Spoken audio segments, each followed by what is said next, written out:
The deed was thicker than Daniel expected, a weighty bundle of papers that smelled faintly of dust and old ink, as if the land itself had pressed its history into the fibers. He signed anyway, his name careful and steady, because this was what he'd wanted: quiet acres, a broken-down farmhouse with good bones, and distance from the noise that had followed him for years. The agent smiled too easily, slid the keys across the desk, and said something about the previous owners being unusual, a word that clung to Daniel as he drove out toward the hills. By the time the road narrowed into rutted dirt, the sky had turned the color of old pewter, and the farm appeared suddenly, a long, low house crouched among lean trees, barns stitched together by shadow.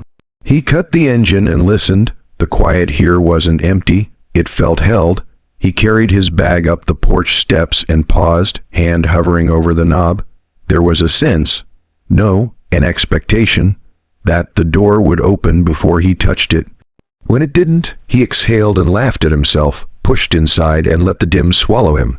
The air was cool, cleaner than he'd imagined, threaded with the smell of hay and rain.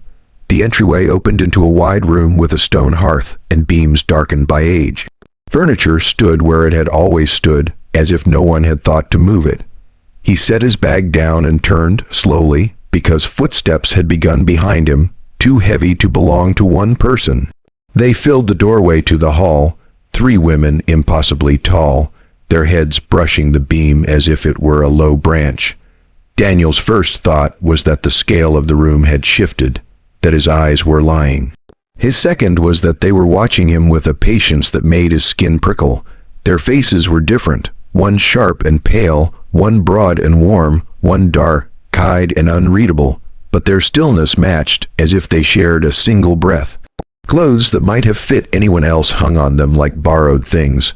The tallest inclined her head, a gesture that was almost polite. "You're early," she said.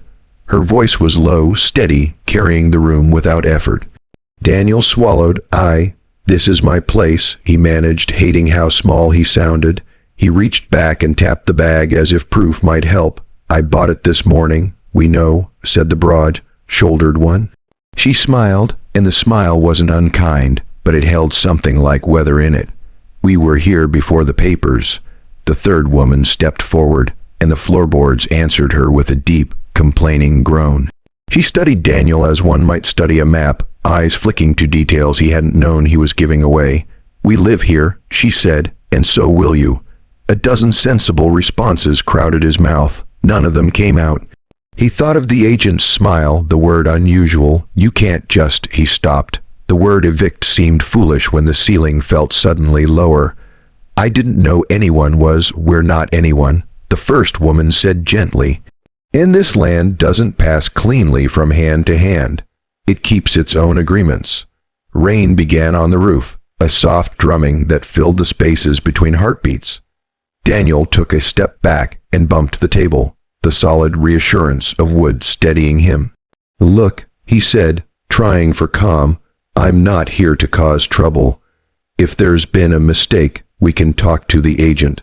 We can figure something out." The broad-shouldered woman laughed, a sound like a creak after a storm. "You already have," she said, nodding toward the hearth, the beams, the long windows that looked out over fields Daniel hadn't yet walked. "You chose us when you chose this." The tallest moved then, crossing the room with careful slowness, each step placed as if she knew exactly how much the floor could bear. She stopped a pace away, close enough that Daniel could see the faint scars at her wrists, the lines at her eyes that spoke of years measured differently. "We don't want to frighten you," she said. "Fear makes poor beginnings." "Beginnings of what?" Daniel asked. "Of living," said the dark-eyed woman from behind him. He turned. She had circled without sound. "Of learning how this place works." They guided him, not by touch, not by force, but by the weight of their attention, toward the table. He sat because it seemed expected, because standing felt like a challenge he wasn't ready to make. The broad-shouldered woman poured water from a clay jug into a mug that looked comically small in her hand and slid it toward him. He drank, the cold clearing his head.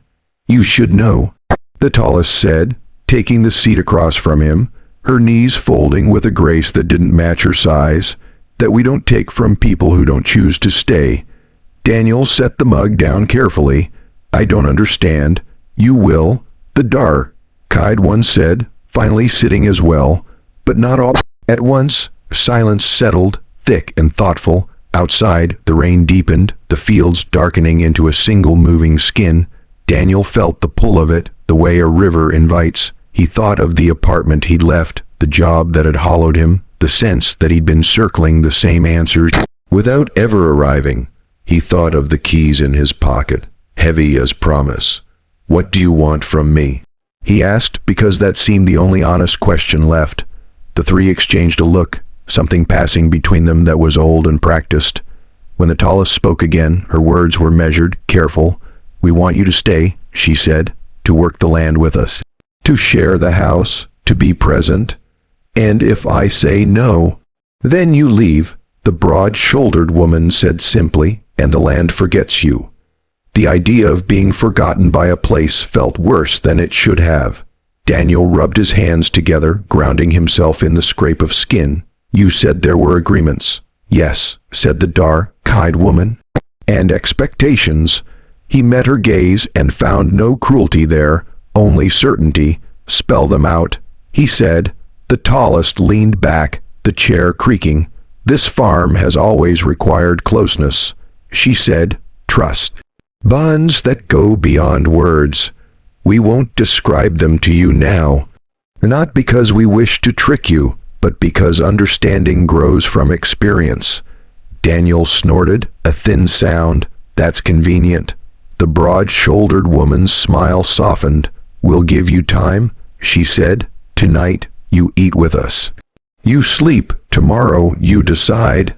And if I decide to stay, then you begin. The tallest said, her eyes held his, unblinking, with us. A thunderclap rolled over the hills, rattling the windows. Daniel startled, then laughed despite himself. The tension in the room eased, just a fraction. He realized his shoulders had been up around his ears and forced them down. Okay, he said. Dinner. They moved together, rising in a way that made the room feel choreographed. The kitchen was enormous, stone counters worn smooth by hands far larger than his own. The broad-shouldered woman set to chopping with a blade that flashed like water. The dark-eyed one stirred a pot that smelled of herbs and earth. The tallest moved quietly, setting plates, her presence a steady anchor. Daniel found himself helping without being asked, washing vegetables, setting out bread. The simple work soothed him. They ate as the rain slowed, conversation lightening in stories that skirted the edges of explanation. They spoke of seasons that came early, of storms that obeyed names, of animals that listened when called. Daniel shared less, but he listened, and in listening, something in him loosened. When the dishes were done, the tallest showed him to a small room off the hall. The bed was narrow but clean, the window open to the damp night. Rest, she said. We'll talk in the morning. As she turned to go, Daniel found himself asking, What are your names? She paused, considering. Names change, she said, but you can call me Mara. The others are Elin and Sable. Thank you, he said, and meant more than the word. Alone, Daniel lay back and stared at the ceiling, listening to the house breathe. The day replayed itself in fragments. The deed, the doorway, the way the land had seemed to lean toward him. Fear was there, yes, coiled and alert, but beneath it ran a current of something else, possibility. When sleep finally took him, it did so gently, as if the farm itself were keeping watch. Morning came without an alarm, without the brittle jolt Daniel had grown used to. He woke to a layered soundscape that felt arranged rather than accidental. Wind combing the grass outside the window, a low animal murmur from the barns, the house's own soft creaks as it warmed. The light lay across the floor in a long stripe, dust motes drifting like slow snow. For a few seconds he forgot where he was, and then memory returned not as a shock, but as a settling, the way a coat finds your shoulders. He sat up and rubbed his face. The bed had held him more gently than he'd expected, the mattress firm, the blankets heavy with a smell like sun-dried linen. His clothes were folded neatly on the chair, boots placed beneath as if someone had taken care to align them. That care, deliberate and watchful, stirred a mix of gratitude and unease. He dressed and stepped into the hall. The house felt larger in daylight. Windows multiplied, pulling the outside in, fields rolling away in broad strokes of green and gold. He followed the smell of coffee, or something like it, into the kitchen where Ellen stood at the counter, shoulders filling the space with easy strength. She was humming, a tune that seemed older than any radio station he knew. She glanced over and grinned. "Good," she said. "You're up. Mara hates waiting." As if summoned, Mara appeared in the doorway, tall frame outlined by the bright morning behind her. Sable leaned against the far counter, arms crossed, eyes already on Daniel, as if she'd been tracking him since he stirred. They looked different in the light, less shadowed, more solid, the details of their faces clear and ordinary in a way that made last night feel both more real and more improbable. Breakfast was simple and abundant. Bread still warm, honey that tasted of clover and something darker, eggs with yolks like coins. They ate together at the long table, the rhythm comfortable, pauses filled by glances and small smiles rather than questions. Daniel found himself relaxing into it despite the knot of decision waiting at the edge of his mind. When they finished, Mara folded her hands. "You asked for clarity," she said. "We can begin with the land." They went outside. The air held the cool aftertaste of rain, earth breathing up its pleasure. Fields unfurled in gentle slopes, stitched by fences that seemed placed by instinct rather than measurement. The barns loomed nearby, doors ajar, shadows alive with movement. Ellen led the way, stride long and confident, pointing out features as they walked. A low place where water gathered even in dry months, an oak that marked the first frost, stones that rose and sank with the seasons as if they were thinking about it. "The farm isn't just soil and structures," Ellen said. "It remembers work, it responds to it." Daniel bent to scoop a handful of dirt, surprised by its warmth. "Responds how?" Sable answered without looking at him. "With abundance or resistance, with welcome or refusal." They reached the edge of a pasture where cattle grazed, heads lifting in unison as the women approached. The animals didn't spook. They watched, calm and attentive. Ellen murmured something low, and a cow flicked its ear, stepping closer. Daniel felt a prickle along his arms. "You trained them?" Mara smiled faintly. "We listened to them." They walked for hours, the land unfolding in chapters. Daniel asked practical questions. Yields, repairs, seasons, and got practical answers, threaded with something else he couldn't name. When they returned to the house, his legs ached pleasantly, his head full. "So," Amara said, pouring water into 4 mugs, "you've seen enough to decide whether you'll stay for the work." "And the rest?" Daniel asked. Sable met his gaze, eyes steady. "The rest reveals itself if you do." He paced the length of the kitchen, boots thudding softly. "I need to know the boundaries." "Good."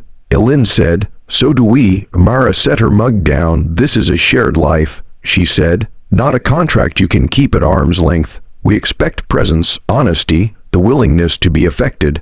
"And if I change my mind?" Daniel asked. "Then you say so," Sable said, "and we help you leave cleanly." Cleanly, the word stuck. He imagined the land forgetting him, the way they'd said it would. The thought carried a weight that surprised him. He stopped pacing. "I'll stay," he said, and felt the words settle into him like stones finding their place. "For the work, for now." Ellen's grin widened. Mara inclined her head. Sable exhaled, just barely, as if she'd been holding that breath since dawn. "Then we begin," Mara said again, and this time it felt different.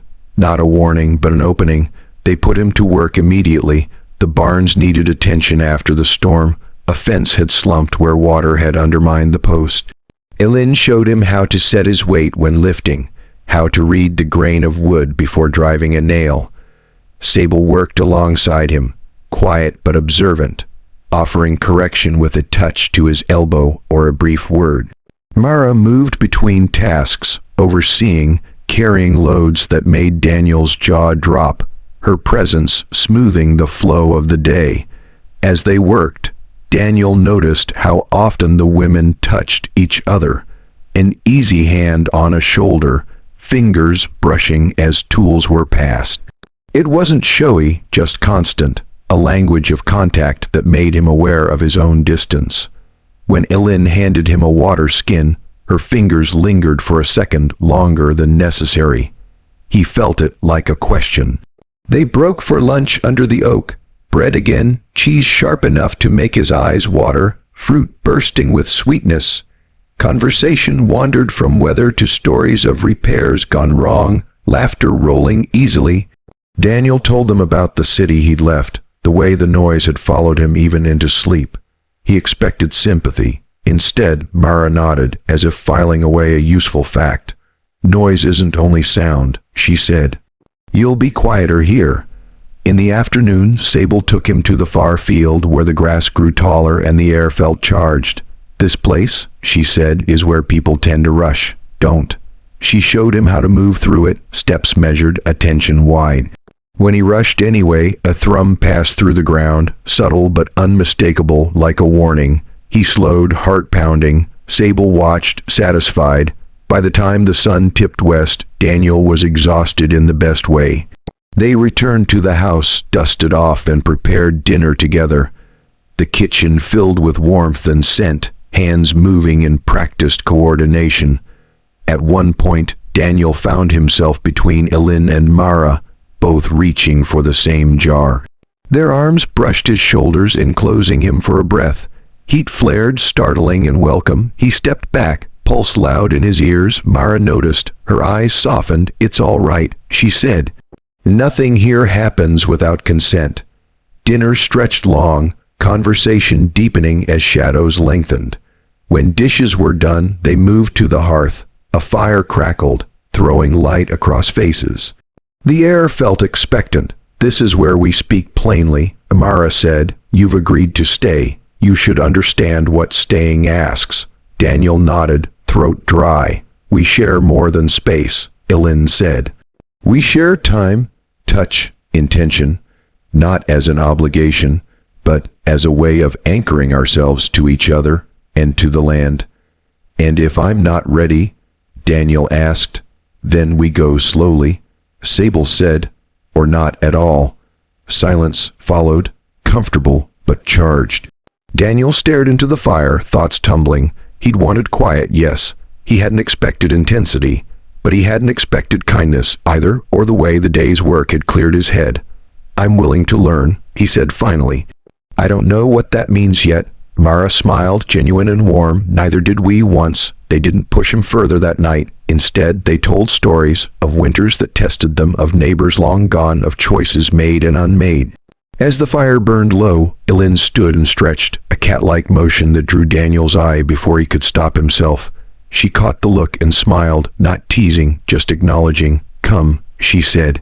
"You'll need rest." This time, they didn't leave him alone in the small room. Mara walked him there, stopping at the door. "Tomorrow," she said, "we'll see how the day feels after this one." "And tonight?" Daniel asked, surprised by the question as it left him. "Tonight," she said, "you sleep knowing you chose." She left him then. Daniel lay back, listening again to the house breathe. His body hummed with fatigue, his mind with possibility. Outside, something moved through the grass, slow and deliberate. He closed his eyes, the decision echoing softly, and let the farm hold him as sleep came. Daniel woke before dawn to a sound that wasn't sound at all, more like pressure, a sense of being gently urged awake. The room was dark, the window a pale square. He lay still, listening, and realized the house had shifted around him. Not physically, not in any way he could point to, but in intention. Yesterday it had watched. This morning it expected. He dressed quietly and stepped into the hall. A lamp burned low in the kitchen. Ellen stood at the table, hands braced on the wood, head bowed as if in thought. Sable leaned against the counter, eyes half-lidded. Mara was nowhere to be seen. "You felt it," Ellen said without turning. Daniel nodded, like a bell rung underwater. Sable's mouth curved. "Good, you're paying attention." They poured him a mug of something dark and bitter that cut through the last of sleep. Outside, the sky lightened, a thin seam of silver at the horizon. When Mara entered, she carried a coil of rope over one shoulder and a bundle of tools in the other hand.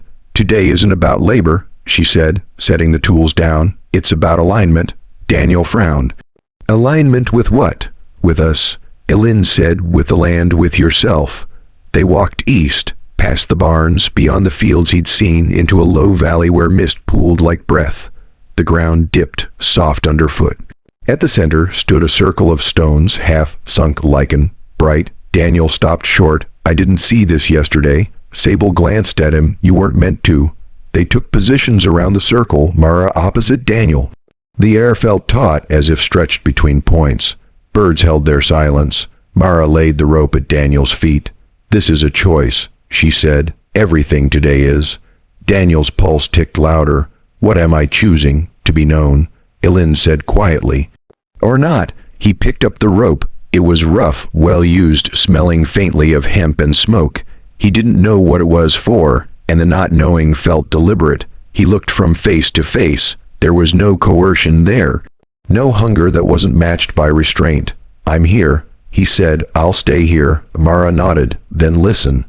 They didn't touch him at first. They asked him to stand in the circle, to close his eyes, to breathe with them. The rhythm came slowly, then more easily, breaths finding each other. The ground seemed to answer, a low hum Daniel felt in his bones. Images rose unbidden, hands in soil, rain on leaves, night fires. His chest loosened. When he opened his eyes, the light had fully arrived, washing the stones in gold. "Speak," Sable said. Daniel hesitated, then let the words come. He spoke of leaving, of feeling unmoored, of wanting something that would push back when he leaned on it. He spoke of fear, of being seen too clearly, of being asked for more than he could give. The women listened without interruption, attention a steady weight that made honesty easier.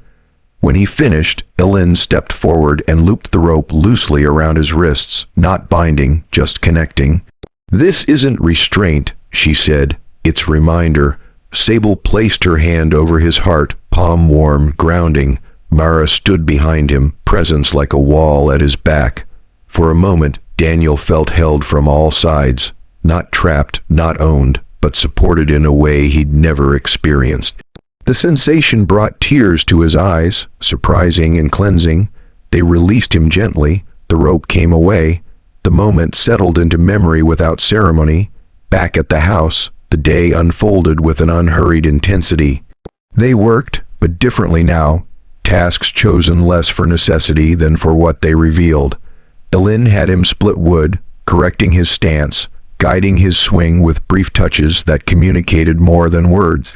Sable set him to repairing a gate that didn't need it, watching how he approached a problem, when he asked for help, and when he stubbornly didn't.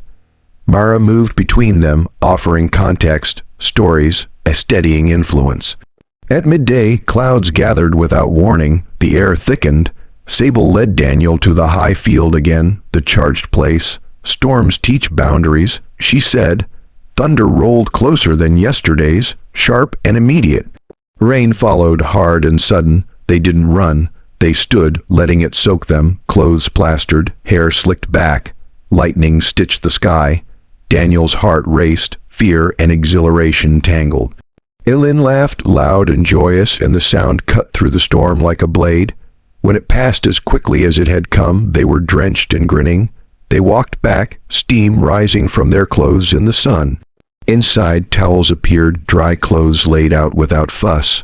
The care felt intimate without crossing into demand. Later, as the afternoon waned, Mara asked Daniel to walk with her alone.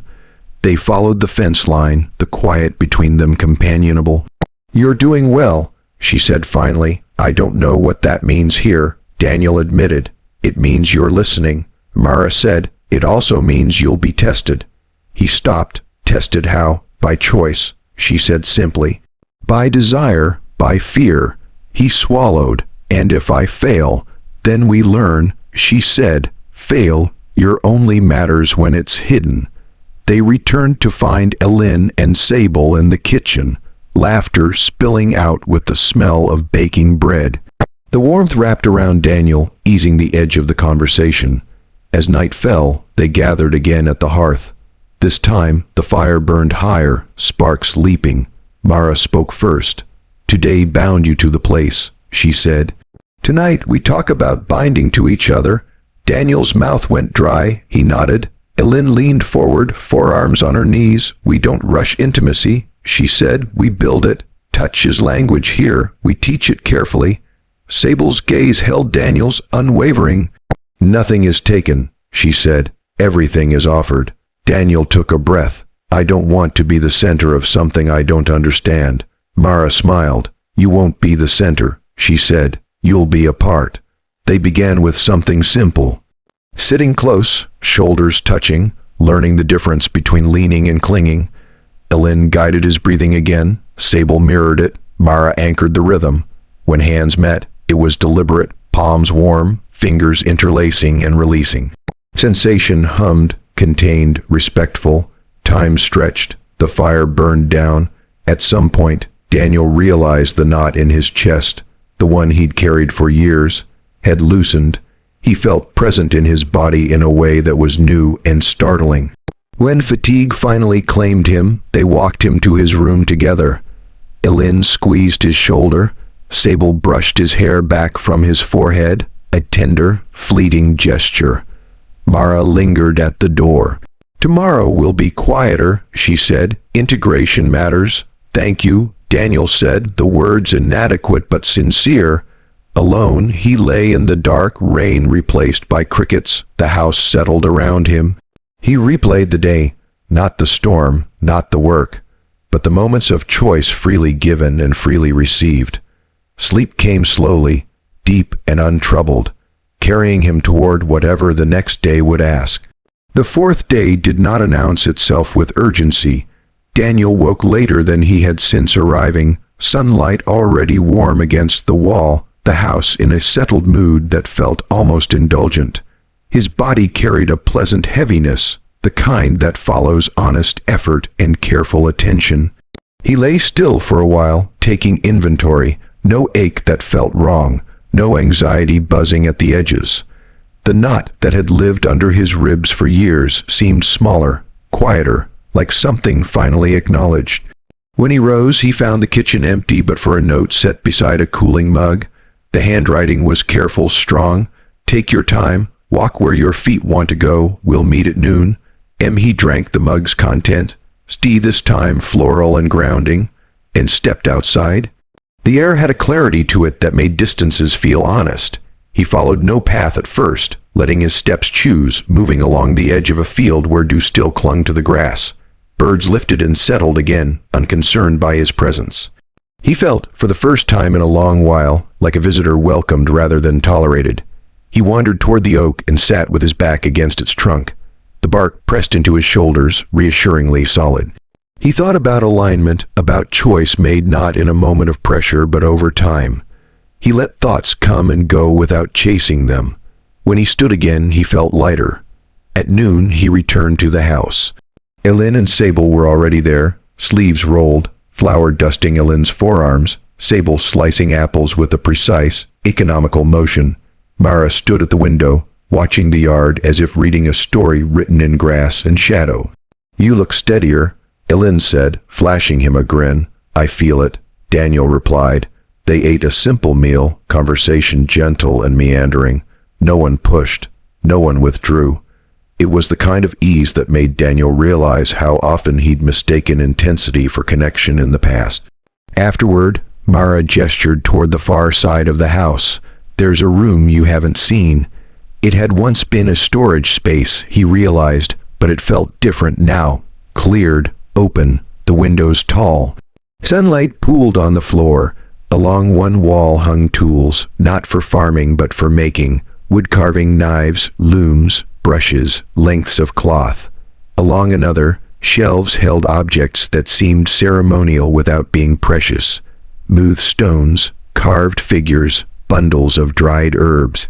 "This is where we integrate," Sable said, "work without urgency." Daniel ran his fingers over a length of cloth, the weave tight and even. "You make all this." "We do," Elin said, "and we learn who we are while doing it." They invited him to choose something. Not to complete it, just to begin. Daniel hesitated, then selected a block of soft wood and a simple knife. He sat by the window and began to carve without a plan, letting the shape reveal itself. Ellen worked nearby at the loom, the rhythmic thrum of it steadying. Sable painted at a small table, strokes confident and restrained. Mara moved among them, offering quiet guidance when asked, leaving space when not. Hours passed unnoticed. Daniel's carving took on the suggestion of a bowl, uneven but earnest. When he finished for the day, his hands were nicked and sore, his mind clear. He set the piece on the shelf without comment. As evening approached, they prepared dinner together. The movements were familiar now, the small choreography of shared space easy. Daniel noticed how often he anticipated needs, handing Ellen a spoon before she asked, stepping aside for Sable without breaking conversation. He also noticed when the women did the same for him. The reciprocity felt grounding. After they ate, Mara suggested a walk. Dusk painted the fields in soft blues and golds. They moved without speaking much, the silence companionable. At the edge of the valley they stopped. "This is where many choices echo," Mara said. "We won't ask you to make one tonight, but we will tell you what's ahead." Daniel nodded. "If you stay," Ellen said, "you won't just live here, you'll belong to the rhythms, to us." And belonging, Sable added, is not passive. Daniel considered the horizon. "I'm not afraid of commitment," he said slowly. "I'm afraid of losing myself." Mara's expression softened. "Then this place may suit you," she said. "It doesn't erase, it reveals." They returned to the house as night settled. The hearth fire was lit, smaller than before, intimate. They sat together, close enough to feel warmth, not so close as to crowd. Mara spoke of the farm's history, not as legend, but as lived memory, of people who came and went, of those who stayed and learned to listen. Ellen shared a story of a winter that taught her patience. Sable spoke of boundaries learned the hard way. Daniel listened, then spoke too, of his father's hands always busy, of silence that had felt like neglect, of the way he'd learned to be self-sufficient to a fault. The women listened with the same steady attention they'd given him since the beginning. When the fire burned low, Mara rose. "Rest," she said. "Tomorrow will decide how you move forward." That night, Daniel slept deeply. Dreams came, not vivid but reassuring. Images of fields under different skies, of hands working together. When morning arrived, he woke with a sense of readiness rather than anticipation. They gathered after breakfast in the integration room. Mara stood with her hands folded. "You've seen enough," she said, "felt enough. It's time to choose how you stay if you do." Daniel took a breath. "I want to stay," he said, not as an owner passing through, as a participant. Ellen's smile was bright and unguarded. Sable nodded, eyes warm. Mara inclined her head. "Then we'll mark it," Mara said, not with ceremony, with agreement. They spoke plainly of expectations, shared work, shared time, honest communication. Of space, private moments respected, needs voiced, of touch offered, not assumed, of departure, always possible, always clean. Daniel agreed to each without reservation. The simplicity of it felt radical. They sealed nothing with words alone. Instead, they returned to work, the kind that carries intention forward. Daniel joined Ellen at the loom, learning the rhythm, fingers clumsy at first, then surer. Sable showed him how to prepare pigments, the patience required to get color right. Mara worked beside them, occasionally offering a nod, a brief correction, a shared smile. As the day wore on, Daniel realized something had shifted. Not dramatically, not like a door slamming shut behind him, more like a hinge well-oiled opening smoothly to a space he hadn't known was there. That evening, as the sun set and the house filled with the familiar sounds of settling, Daniel stood on the porch and looked out over the fields. The land felt attentive, yes, but also generous. He felt, perhaps for the first time, that he was exactly where he was meant to be, not because he had been claimed, but because he had chosen to belong. Inside, laughter drifted from the kitchen. Daniel turned toward it, stepped back into the warmth, and closed the door gently behind him. The fifth day unfolded with a sense of momentum Daniel hadn't expected. Not urgency, not pressure. Momentum, like a river finally finding its channel.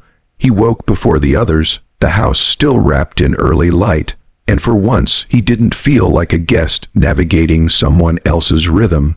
He moved quietly, making coffee the way Ellen had shown him, setting the kettle just so. When Mara entered, she paused in the doorway and watched him with a look that was neither approval nor surprise, but recognition.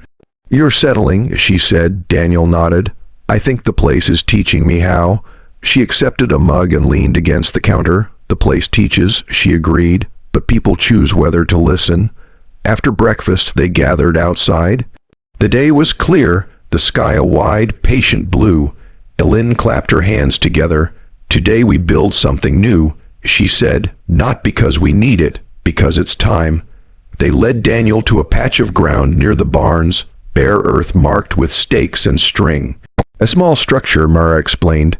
"An open shelter, a place to rest tools, to pause between tasks. It's simple," she said, "but it will carry intention." They worked side by side, measuring, digging, setting posts. Daniel found himself anticipating Ellen's movements, matching her pace without effort. Sable handled the precise work, ensuring everything aligned, while Mara oversaw, stepping in only when needed. The sun climbed. Sweat ran. Laughter surfaced when mistakes were made and corrected without blame. At one point, Daniel misjudged the weight of a beam. Ellen caught it with him, their shoulders brushing as they steadied it together. For a brief moment, time narrowed to breathe and balance. When they set the beam down, Ellen met his eyes and smiled. Not teasing, not intense, just open. "Good catch," she said. "Couldn't have done it alone." Daniel replied, and meant more than the beam. They broke for water, sitting in the shade of the half-built shelter. Sable studied Daniel over the rim of her cup. "You don't disappear when things get difficult," she said. Daniel shrugged. "I used to. I got tired of it." "That matters," she said simply. By afternoon, the shelter stood complete. Rough, sturdy, honest. Mara ran her hand along one of the posts. "This will last," she said, "because it was built with attention." They didn't celebrate with ceremony. They cleaned up, returned tools, and went back to the house. The ease between them felt earned now, not tentative. When Daniel brushed past Sable in the narrow hall, neither startled. The contact registered and passed, comfortable. Later, as the heat eased, Mara asked Daniel to walk with her again. They followed a path along the far fence, the land stretching quiet and receptive. "You're becoming part of the pattern," she said. "That brings responsibility," Daniel nodded. "I expected that.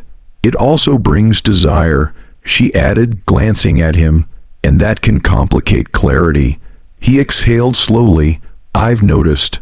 Mara stopped and faced him. "We won't pretend it isn't there," she said, "but we won't let it lead, not yet." "I don't want it to," Daniel said. "I want whatever comes to be, right?" Her gaze softened. "That answer tells me much." That evening, the mood shifted subtly. Not heavier, but more focused. They ate together, conversation quieter, glances lingering a fraction longer.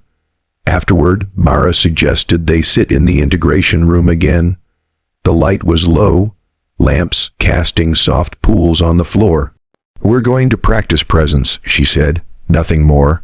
They arranged themselves in a loose circle, close but not touching, breathing aligned. Silence deepened. Daniel felt the familiar hum beneath it, steadier now, less startling. When Ellen's hand brushed his knee, it was deliberate and brief, a punctuation rather than a sentence. He met her eyes, waited. She withdrew her hand, satisfied. Sable shifted closer, her shoulder resting lightly against his. The contact was grounding, not consuming. Daniel focused on staying present, on not reaching for more than was offered. He felt pride when he managed it. "This is harder than it looks," Ellen said quietly. "Yes," Amara agreed, "and more important." They ended the practice without escalation. No one seemed disappointed. If anything, the restraint strengthened the atmosphere, like a held note that made the music richer. That night, Daniel lay awake longer than usual, not restless but reflective. He thought about the shelter they'd built, about restraint and choice, about how different this felt from anything he'd known. There was intimacy here, yes, but it was braided with patience, with consent that wasn't a formality but a foundation. In the days that followed, the pattern held: work, shared meals, quiet practices of attention. Small tests emerged: a disagreement about timing, a moment of frustration when a task went wrong. They addressed each directly, without accusation. Daniel learned how to speak up without bracing for conflict. The women learned his rhythms as he learned theirs. One afternoon, as Daniel and Ellen worked alone repairing a fence, she paused and leaned on her hammer. "You know," she said, "desire doesn't weaken discipline, it sharpens it." Daniel considered that. "Only if it's respected," he said. Her grin was bright. "Exactly." That evening, as the sun dipped low, Mara called them together on the porch. "You've crossed an internal threshold," she told Daniel. "The land feels it, we feel it." Daniel rested his forearms on the railing, looking out over the fields. "I do too." "Good," Sable said, "because the next phase requires steadiness and trust," Ellen added. Mara met Daniel's gaze. "Tomorrow we'll ask you to step closer," she said, "not past your limits, into them." Daniel took a breath, feeling the weight and the promise of the words. "I'll be ready," he said, not with bravado but with quiet certainty. As night settled and the house filled with its familiar sounds, Daniel realized something fundamental had changed. He no longer felt like he was being evaluated. He felt invited, again and again, each day, into a deeper version of himself. And for the first time, he didn't feel the urge to pull away from that invitation. The sixth morning arrived with a sky the color of pale stone, clouds high and unmoving, as if the day had decided to hold itself steady. Daniel woke with a sense of focus that surprised him. Not anticipation, not nerves. Focus, like a lens drawn into clarity. He dressed and stepped into the kitchen where the others were already gathered, their movements quieter than usual, purposeful. Ellen slid a mug toward him. "Eat," she said. "We'll need the energy." "For what?" Daniel asked. Sable glanced at Mara, then back at him. "For standing still," she said. They ate in near silence, the kind that didn't demand filling. When they finished, Mara gathered a few items from the shelf, a folded cloth, a small bowl, a length of twine, and gestured for them to follow her outside. The air smelled clean, the land waiting. They didn't go to the valley this time. Instead, they walked toward the far ridge, where the ground rose gently and the view widened. Daniel felt the shift as they crossed an invisible line, the hum beneath his feet changing pitch, settling deeper. At the top, the ridge opened into a flat stretch of grass dotted with wildflowers, the farm laid out below like a held breath. "This place is for witnessing," Mara said, not proving. She spread the cloth on the ground and placed the bowl at its center. The twine she set aside, the simplicity of it eased Daniel's nerves. No spectacle, no demand. "Today," Mara continued, "we ask you to practice staying present under attention. It's different from desire, different from fear. It's closer to responsibility." Daniel nodded. "What do I do?" "You stand," Ellen said, matter of fact, "and you listen." They positioned themselves around him, not enclosing, just near enough that he could feel their awareness like warmth. The wind moved through the grass. Birds called and answered. Daniel closed his eyes at Mara's nod. At first, his thoughts skittered, unused to the quiet without a task. He noticed it without judgment, breathed, let the thoughts pass. Gradually, his attention dropped into his body, feet grounded, spine aligned, breath even. The familiar hum rose, steady and calm. He felt seen, but not scrutinized, and that distinction mattered. Sable spoke softly. "Say what you're afraid to lose." The words came slowly. "My autonomy." Daniel said, "My voice, the ability to leave if I need to." Ellen's response was immediate and gentle. "Those aren't taken here." Mara added, "They're tested by choice, not pressure." Sable continued, "Say what you're afraid to gain." Daniel hesitated, then smiled ruefully. Belonging, he said, because it changes you. Silence followed, rich and accepting. The wind shifted. When Daniel opened his eyes, the women were watching him with a steadiness that felt earned. Good, Mara said. You can stay with discomfort without collapsing or hardening. That's the work. They ended the practice simply, packing the cloth and bowl without ceremony. On the walk back, Elin fell into step beside Daniel. You did well, she said.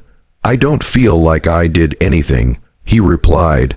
That's often the point, she said, and bumped her shoulder lightly against his in an easy, friendly gesture that carried warmth without expectation. The rest of the day unfolded with a deliberate slowness. They tackled small tasks that required cooperation, repairing a latch, sorting seed, tending a stubborn patch of ground that resisted cultivation. Each task carried a lesson if Daniel paid attention. When he rushed, the work fought him. When he slowed, it yielded. When he asked for help, it was given without comment. In the afternoon, clouds thickened, the light diffusing into a soft gray. Mara suggested they work indoors. In the integration room, they chose separate projects but stayed within sight of one another. Daniel returned to his carved bowl, smoothing the rim, refining the curve. His hands moved with growing confidence. Sable watched him for a while, then spoke. You don't fill silence anymore. Daniel smiled. I used to think silence meant something was wrong. And now, Elin asked from the loom. And now it feels like space, Daniel said, like room to breathe. As evening approached, the air shifted again, this time inward. The house felt attentive, as if leaning closer. They prepared dinner together, movements efficient, conversation sparse but comfortable. Afterward, Mara asked them to gather in the hearth room. This is where we clarify boundaries, she said, because closeness without clarity erodes trust. They sat in a loose triangle with Daniel, close enough to feel warmth but not touching. Mara spoke first. You felt desire here, she said, not as an accusation but as a fact. Daniel nodded. Yes, so have we. Elin said plainly. Daniel's pulse quickened, but he stayed present, breathing as he'd been taught. Desire isn't permission, Sable said. It's information. Mara continued. Tonight, we'll practice naming it without acting on it. Daniel let out a breath he hadn't realized he was holding. I can do that. They took turns. Elin spoke of energy, of attraction to Daniel's steadiness. Sable spoke of curiosity, of the way he listened without trying to fix. Mara spoke of potential, of paths that opened when trust was given time. Each statement was brief, contained, offered, and released. When it was Daniel's turn, he spoke carefully. I feel drawn to all of you, he said, in different ways. I'm also aware of how easy it would be to rush toward that feeling instead of understanding it. The women received his words without reaction beyond nods and soft expressions of acknowledgement. This practice, Mara said, builds a foundation strong enough to carry whatever comes next. They ended the conversation without escalation. The restraint felt like strength, not deprivation. Later, as night settled in, Elin suggested a final task. Walk the perimeter with me, she said to Daniel, just once. They walked the fence line under a sky beginning to clear, stars pricking through the clouds. The land felt quiet, receptive. Elin moved easily, occasionally pointing out a place that needed attention, a tree that would bear fruit next season. You're not trying to impress anyone, she said after a while. That's rare, Daniel chuckled. I'm too tired to pretend, she smiled. Good. They returned to the house where Sable and Mara were waiting. No questions were asked. The day closed gently. That night, Daniel slept deeply, dreams minimal and restful. When he woke before dawn, he felt a sense of readiness that went beyond curiosity. Something had settled into place, not a promise, not a bond sealed, but a capacity expanded. At breakfast, Mara met his gaze. Tomorrow, she said, we'll see what grows from this steadiness. Daniel nodded, calm and certain. Whatever came next, He knew he could meet it without losing himself. The seventh day began with a stillness that felt almost sacred. Daniel woke before the sun, the first light creeping softly through the window, painting the floor in pale gold. His body carried the familiar ache of labor, but it was the kind of fatigue that soothed rather than drained, a sign that he was becoming part of the rhythm of the farm. He dressed quietly and stepped into the kitchen, where Mara was already arranging bowls of fruit and pouring water into clay cups. "You're early," she said without surprise, her voice calm and steady. "The land notices those who rise before it speaks." Daniel smiled, not knowing whether to take it as observation or compliment. "I suppose it's easier to hear it before the day starts," he said. Mara nodded and gestured for him to sit. The kitchen smelled faintly of herbs and wood smoke. Outside, the wind moved lightly through the trees, carrying the scent of damp earth from the previous day's rain. He drank from the cup Mara handed him, feeling the cool liquid slide down his throat, waking him fully. By the time Elin and Sable arrived, the first golden rays were stretching across the fields. They greeted him with quiet nods. No words needed to acknowledge the unspoken understanding that had grown among them in the past week. Today, Mara explained, was about observation and subtlety, about noticing the movements of the land and each other without immediate action. They began with the fields, walking in deliberate silence. The grass bent under their feet, dew glinting on blades like tiny prisms. Mara had Daniel stop at a slight rise in the ground. He looked out over the farm, feeling a strange sense of ownership without possession. The fields, barns, and pastures were his responsibility now, but they were also alive in ways he had not yet fully grasped. Notice without claiming, Mara instructed. See what moves naturally, what resists, what needs guidance, and what thrives on its own. Daniel focused on the cattle grazing at the far end of the pasture. Their movements were predictable yet varied, each animal asserting itself in small, meaningful ways. He watched how they responded to Elin's approach, how they shifted when Sable called softly from across the field. It was a lesson in attention, how subtle energy could guide without force, how observation could become participation. After hours in the fields, they retreated to the shade of the large oak near the ridge. Mara placed a small bowl of water in the center of a circle they formed. "We will practice reflection," she said, not reaction. They sat cross-legged, hands resting lightly on knees.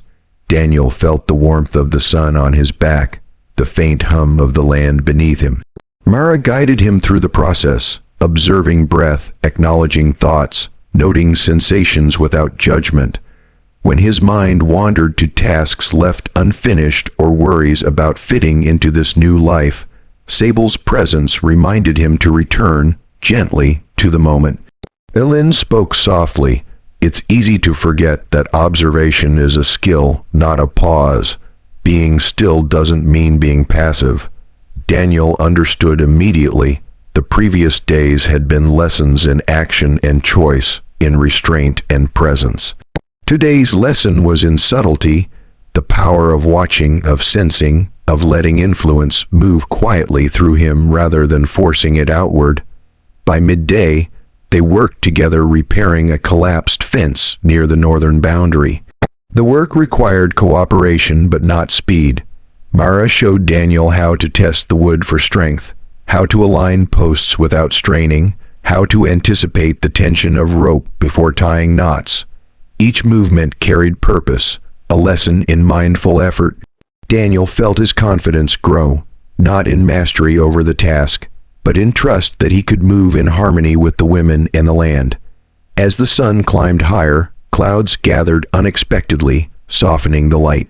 A breeze rose, stirring the tall grass. Elin paused mid-stroke with the hammer and glanced at Daniel. "Notice how the wind changes the tension in the rope," she said. "Adjust before it resists you." He did, and the rope held firm. A small thrill ran through him, the satisfaction of understanding a subtle pattern that was both physical and symbolic. Sable smiled approvingly. Mara remained still, observing without comment, her gaze full of measured acknowledgement. They broke for water and fruit under the shade of the oak. The conversation was light but intentional, filled with small exchanges that deepened connection without overstepping boundaries. Daniel spoke of the patterns he had begun to notice in himself: patience, awareness, restraint. Mara nodded, affirming without praise, reinforcing that growth was a matter of attention rather than reward. In the afternoon, Mara suggested a solitary walk for Daniel along the far ridge, while she and the other women tended to chores. "Notice how the land moves beneath your feet," she instructed. "Notice how it responds to your presence." Daniel followed the ridge, barefoot in the soft grass, feeling the texture of the earth, the slope beneath each step. He observed the shifting light, the sway of distant trees, the way shadows bent and lengthened. He felt connected in a way that was neither possessive nor intrusive. The wind carried a faint scent of wildflowers and soil, grounding him in the moment. Eventually, he came to a small cluster of rocks at the edge of the ridge. He sat, taking in the panorama, the farm spread below, the barns, the pastures, the paths they had walked together. He realized that the work of integration, the physical, mental, and emotional labor he had undertaken, was beginning to coalesce into a sense of belonging, not ownership, but participation, presence, and attention. When he returned, the women were waiting in the shade. Mara looked at him knowingly. "You've begun to see without the need to act," she said. "That is progress." Elin and Sable guided him through a final task of the day, organizing tools and materials in the integration room. The work was simple, yet it demanded mindfulness. Each item placed intentionally, each tool accounted for, each surface cleaned and restored. Daniel realized that this mundane labor carried a subtle lesson. Attention to detail reinforced attention to self and to others. As the evening approached, they gathered in the hearth room. The fire was small, the room quiet, comfortable. Mara spoke first. "Today was about subtlety and presence. Tomorrow, we will ask you to combine all that you've learned: action, observation, restraint, and desire." Daniel listened, absorbing the weight of her words. He felt a quiet readiness, a steadying confidence. The work had built him, yes, but more importantly, it had shown him how to move through the world with awareness and integrity. Dinner followed, prepared together, movements fluid, conversation easy. Daniel noticed how instinctively he now anticipated the women's needs without thinking, how they, in turn, moved around him with trust and patience. The house hummed with quiet collaboration, the atmosphere rich with understanding and mutual respect. When the fire burned low, Mara rose and placed a hand briefly on Daniel's shoulder. "Rest well tonight," she said. "Tomorrow begins a new phase. You'll find it challenging, but you'll also find clarity." Alone in his room, Daniel reflected on the day.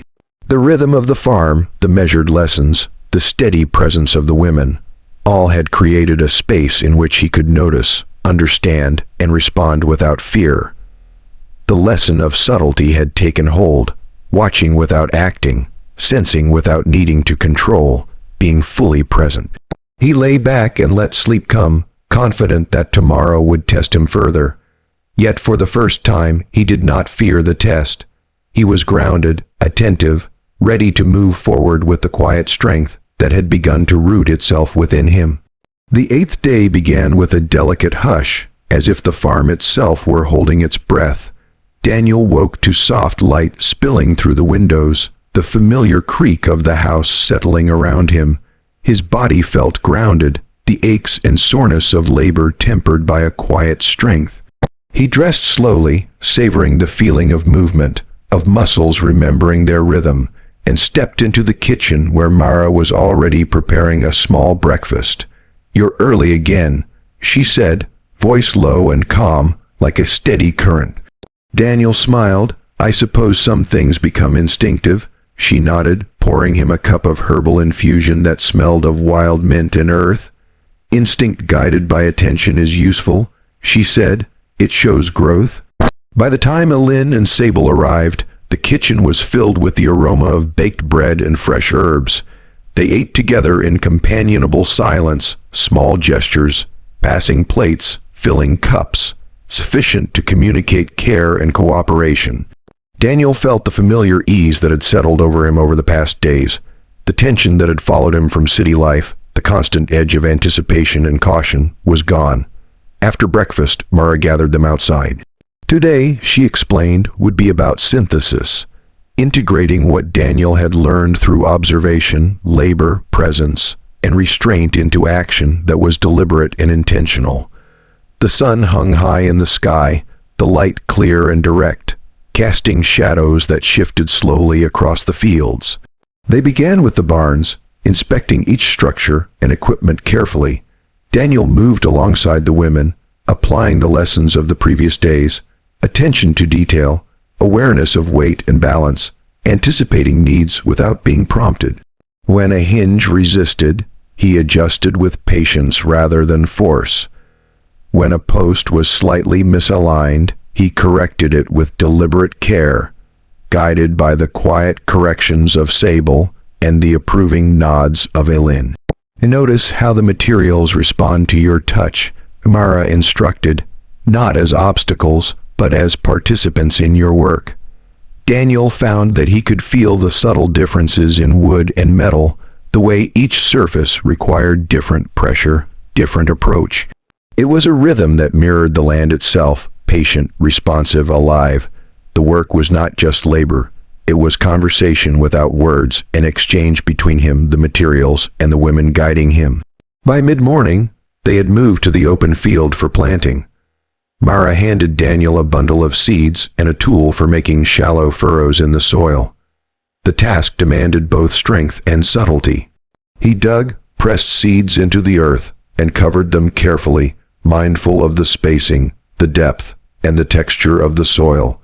Elin worked alongside him, her hands moving with grace and precision, occasionally guiding his grip or angle. Sable distributed water and observed the progress, her presence a quiet calibration of rhythm and intention. "You're learning to read the land," Elin said, glancing at him, "not just the surface, but beneath it. That's a skill few notice." Daniel felt a surge of satisfaction, tempered by humility. The lessons were subtle, cumulative, and only meaningful because he had paid attention every step of the way. He realized that the farm had not merely trained him in tasks, it had reshaped his perception, his patience, his capacity to act with deliberate care. As the sun climbed, clouds drifted in, softening the heat and creating dappled light across the fields. Mara called a pause. They gathered under the shade of a lone oak, each taking a few moments to reflect on the morning. Daniel closed his eyes and felt the warmth of the sun, the vibration of life beneath his feet, the rhythm of breathing shared among them. The women remained close, present but not imposing, a silent affirmation that he was part of a shared rhythm rather than a spectator. After the pause, they returned to work, shifting to the task of reinforcing fencing along the far pasture. The work required collaboration and trust, holding posts steady, driving stakes into stubborn earth, securing wires taut but not strained. Each action was deliberate. Daniel found himself anticipating movements, communicating through subtle shifts of weight and eye contact rather than words. He noticed how the women's energy influenced the work. Elin's confidence guided his precision. Sable's focus sharpened his awareness. Mara's steadiness reminded him to remain present and measured. By mid-afternoon, the fencing was complete. The field now had clear boundaries, not just physically but energetically. Daniel stepped back and observed their work, feeling a profound sense of accomplishment, not in isolation, but as a part of a collective effort that had required coordination, patience, and trust. Mara spoke, her voice calm yet resonant. "The work you have done today is a mirror of what you have learned inside yourself. Attention, patience, restraint, desire, all woven together in action." Daniel nodded, absorbing the meaning. The integration of skills, awareness, and emotional presence felt tangible now. The land responded to care, the work bore evidence of deliberate attention, and the women's guidance had shaped him into someone capable of moving with intention rather than reaction. As evening approached, they returned to the house. The kitchen was quiet, the fire prepared for cooking. Together, they prepared a simple meal, the rhythm of chopping, stirring, and setting the table smooth and familiar. Daniel noticed how instinctive the coordination had become. He and the women moved around one another without collision, each aware of the other's presence. After dinner, Mara suggested a session in the integration room. They gathered in a loose circle, the light low and gentle. Mara spoke first, emphasizing the importance of reflection. Today was about synthesis, she said. Now, we examine what it means to carry all these lessons forward. Presence, awareness, patience, restraint. These are not exercises. They are the way we inhabit this space, this life. Daniel felt the weight of her words, grounding rather than intimidating. He reflected on the week's lessons, the work in the fields, the quiet observation, the restraint practiced in moments of desire, the subtle communication and coordination with the women. Each had been a step toward integration, and now he could sense the coherence forming within him. Ellen spoke next. Desire and attention coexist, she said. They are not contradictions. You've felt attraction, curiosity, and restraint. The challenge is to balance them, to allow one to inform the other without being consumed by either. Sable added, clarity comes from repeated practice, from being attentive to small moments and choices. You've demonstrated that capacity, and now you will use it in broader ways. Mara concluded the reflection. The day ends, but the work continues. Integration is not a moment. It is a living process. The land, the work, and each other will continue to test and teach you. The measure of growth is how you respond. Mindful, present, deliberate. Daniel listened, internalizing each statement. He felt a calm certainty settle over him. The previous days had been formative, today had been transformative. He understood not only the tasks and practices but the underlying principles: attention, choice, restraint, and presence. He felt capable of acting in harmony with the land and the women, without fear or hesitation. As night fell, they prepared for rest. Daniel walked to his room with a sense of quiet satisfaction. The house hummed softly around him, the fields resting under the cloak of darkness, the stars emerging in the sky like distant sparks. He reflected on the work, the lessons, and the subtle transformations within himself. Sleep came easily, carrying with it a sense of integration, readiness, and anticipation for the days to follow. When he awoke, he felt grounded, steady, and connected. The land awaited, the women waited, and Daniel knew he had reached a new level of understanding, the ability to act with intention, to respond with presence, and to move forward with clarity and trust. The 8th day ended not with ceremony or dramatic revelation, but with a quiet, enduring sense of belonging, a foundation strong enough to carry him into all that lay ahead.